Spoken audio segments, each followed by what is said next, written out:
Ciao, Simona Cochi, The Italian Way from Milano's Palazzo Morando. Fondazione Nicola Trussardi presents FATA Morgana, Memories of the Invisible. In few minutes time, you are gonna listen and watch my video audio podcast in which you will have a more in-depth description of this unique event. It's curated by Massimiliano Gioni, Daniel Birnbaum, and Marta Papini. The show will be on display at Palazzo Morando until the 30th November 2025. As you heard from the title, this art show is inspired by the myth of Fata Morgana, and it explores the link between art, mysticism, and the unseen. It's really fascinating. The central piece is Hilma and Klint's early spiritual paintings on view in Italy for the first time. Over 50 artists from Man Ray, I'm absolutely lost after him, to Judy Chicago. They connect creativity, trance, and visionary states. Palazzo Morando itself is one of the most beautiful cultural spot in Milano. Once was home to the Countess Morando and her occult library. So it's also the palace itself. Palazzo Morando is becoming part of this narrative because it's the perfect location in which to hold such an event. So, in a nutshell, is a bridge between science and spirit, said Beatrice Trussardi, and art is a kind of art that unveils the power of the invisible. So here my 5 reasons to visit in Milano. I repeat, Fondazione Trussardi and Fata Morgana, the art shows at Palazzo Morando. It's a rare opportunity. 16 early paintings by Hilma have Klint, never shown before in Italy. We have also prestigious curators, 2 former Venice Biennale directors leading an international team.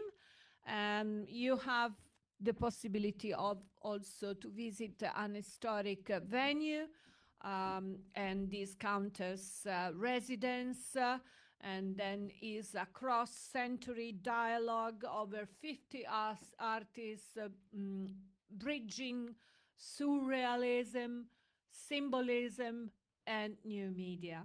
And contemporary relevance as well reflects today's quest for spirituality, meaning, and unseen connections. Okay, this is a brief introduction, and then I will let you to the voice of my AI friends. Keep on staying tuned. Simona Cochi, The Italian Way. Okay, let's jump right in. We're doing a deep dive today into, well, what looks like a really significant cultural event coming up in Milan next year. Mm-hmm. It feels like more than just, another art exhibition. It's being framed as this intersection of art, history, and maybe the parts of history we don't usually talk about, the unseen. Exactly. Mm. Our sources give us a pretty thorough look at this. The exhibition is called Fata Morgana, Memories of the Invisible.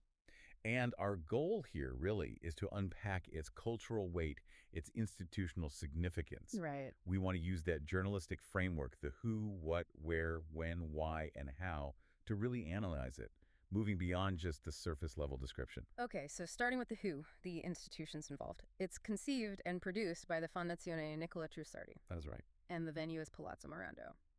And Beatrice Trussardi, the foundation's president, she made a statement that seems quite pointed about exploring unexpected territories and alternative narratives.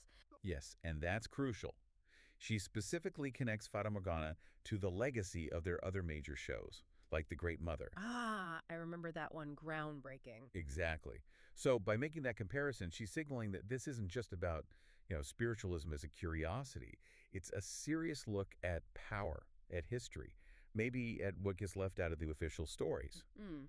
The aim seems to be to examine, as they put it, the disquieting power of the invisible and how it resonates today. Okay, so who are the curators guiding us through this disquieting territory? Well, it's quite a lineup. The sources name Massimiliano Gioni, Daniel Birnbaum, and Marta Papini. Gioni and Birnbaum. Wait, aren't they both former directors of the Venice Biennale? They are.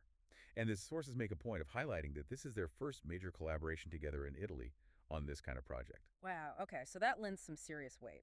Two heavyweights tackling the invisible. Definitely. It signals a high level of, let's say, academic seriousness for a topic that could easily be sensationalized. But the initial spark, the real muse for all this, it isn't actually one of the curators, is it? It's someone connected to the building itself. That's one of those fascinating parts. It all seems to circle back to Countess Lydia Caprara Morando Attendolo Bolognini. The woman who used to live in Palazzo Morando. Exactly. She lived there until 1945. Mhm. And apparently, around the turn of the 20th century, she built up this really extensive personal library. Okay. And it wasn't just any library. It was focused specifically on, well, esoteric themes, the occult, spiritualism, alchemy, things like that. No kidding. Yeah. And those books, her collection, which are now kept in the Civic Historical Archives and the Travolziano Library, they basically form the intellectual bedrock of this entire exhibition. It's like it grew out of her private world. Wait, so the exhibition isn't just in the Palazzo, it's actually drawing inspiration from the mental landscape of someone who lived there, using her library. That seems to be the core idea, which leads us straight to the title, Fata Morgana. Morgan Le Fay, right? From Arthurian legend. Yes. Associated with mirages, illusions, Avalon, that sort of intermediate misty world. But the curators are giving it a modern spin. How so? They frame Morgana not just as a sorceress, but as a symbol, a free, independent, unconventional woman who disregards the rules imposed by society. Ah, okay, so the invisible isn't just about spirits, it's about non-conformity, pushing back against rules. Precisely. It sets up this idea that exploring these invisible realms was maybe a form of radical freedom, especially for those, like women, often excluded from official power structures. That makes sense. And it connects to the artists involved, you said over 50, historical and contemporary. Yeah, wide range, all exploring these themes in different ways. Okay, let's pin down the where and when. We know it's at Palazzo Morando via San Andrea 6 in Milan. And the location itself is really interesting. It's right smack in the middle of the Quadrilatero della Moda. The fashion quadrangle, the heart of high fashion. Exactly. So you have this exhibition about, trance states, psychic automatism, spirit photography, right there, surrounded by luxury boutiques and global commerce. That's quite a juxtaposition. Deliberate, I assume. Oh, absolutely. It feels like a statement. Elevating the esoteric, maybe questioning the nature of value. Is it the visible or something else? And the palazzo itself isn't just a backdrop. It has a specific civic function. Right. The Countess donated to the city. It's a civic museum dedicated to preserving Milan's history, particularly its costume and fashion collection. So a place dedicated to how things look, to material culture. Is now being filled with explorations of the unseen, the immaterial. That inherent tension is part of the experience built into the venue itself. Fascinating. And the dates for anyone planning a trip? It runs from October 9th to November 30th, 2025, and the press preview and opening are set for October 8th. Got it. Okay, let's move to the what's, the core concept. You mentioned psychic automatism, trance states. Can you elaborate on the main argument of Fata Morgana? Well, the central thread seems to be examining artistic practices propelled by the invisible. Art that consciously tries to bypass rational control. Think automatic writing, drawing guided by spirits, that kind of thing. Sort of like the surrealists. Exactly. And the sources explicitly mention André Breton's 1940 poem, also called Fata Morgana, as an inspiration. So it's definitely connecting to that historical lineage of surrealism and its interest in the subconscious. Which means the kind of things on display must be pretty diverse, not just paintings. Oh, definitely not. It sounds like a real mix. Visual arts, yes, but also materials related to spiritualism, theosophy, esotericism. It's presented as a kind of survey of research that happened, as they say, on the margins of official history. The stuff considered too weird or irrational for the mainstream back then. Pretty much. But the exhibition wants to show how these fringe ideas actually fed into and influenced modern and contemporary art in significant ways. Okay, but here's a critical point the sources emphasize. The exhibition is not trying to confirm the existence of the supernatural. That sounds like a very fine line to walk. How do they manage that? It seems to be the central challenge, doesn't it? The goal isn't about belief. It's not about saying, yes, ghosts are real or theosophy is true. So what is the goal then? It's historical and cultural. It aims to show how these practices, engaging with mediums, exploring trance, seeking external guidance, acted as disruptive forces. Disruptive to what? To established artistic conventions, to social norms, maybe even to scientific authority at the time. They're interested in the effect of the search, the impact of these ideas, rather than validating the phenomena themselves. Okay, that clarifies things. So, how is this all put together? The curatorial strategy. The sources call it an atlas of the invisible. What does that look like on the ground? It sounds like a really dense network of connections, a kind of visual mosaic exploring inner worlds, mental landscapes, maybe even utopias. And the materials used are incredibly varied. Like what? Well, paintings, photographs, sure, but also historical documents, ritual objects, and some really intriguing, perhaps darker items. The sources specifically mention things like diagrams for influencing machines created in 19th century psychiatric hospitals. Influencing machines? What on earth are those? That sounds unsettling. It is. It's a term from psychiatry, actually. Right. The late 19th, early 20th century, some patients experiencing delusions, often paranoid ones, where they felt controlled by external forces. Okay. They would sometimes draw these incredibly complex, often abstract diagrams, schematics of imaginary machines they believed were transmitting thoughts or controlling them, often using things like electricity or magnetism. Wow. And they're including those alongside art inspired by spiritualism. It seems so. Yeah. Which really pushes the viewer, doesn't it? It blurs the line, or at least questions the boundary, between what we might call psychic illness and artistic inspiration or channeling. Where does one end and the other begin? That's a much deeper, more complex question than just looking at, say, old spirit photos. Absolutely. And sitting right at the heart of this atlas, really grounding that idea of bypassing the rational mind, is Hilma of Klint. Ah, yes. Her work is central. Very much so. The exhibition features 16 of her canvases, which is apparently a rare opportunity in Italy. And crucially, they're from the early phase of her automatic work. The work where she claimed spirits were guiding her hand. Exactly. Developing this incredible abstract language years before Kandinsky or Mondrian, but doing it privately as part of a spiritual practice, not an artistic movement per se. And Gioni was key in bringing her work back into the spotlight, wasn't he, at the 2013 Venice Biennale? He was. That Biennale really shifted the narrative around the origins of abstraction.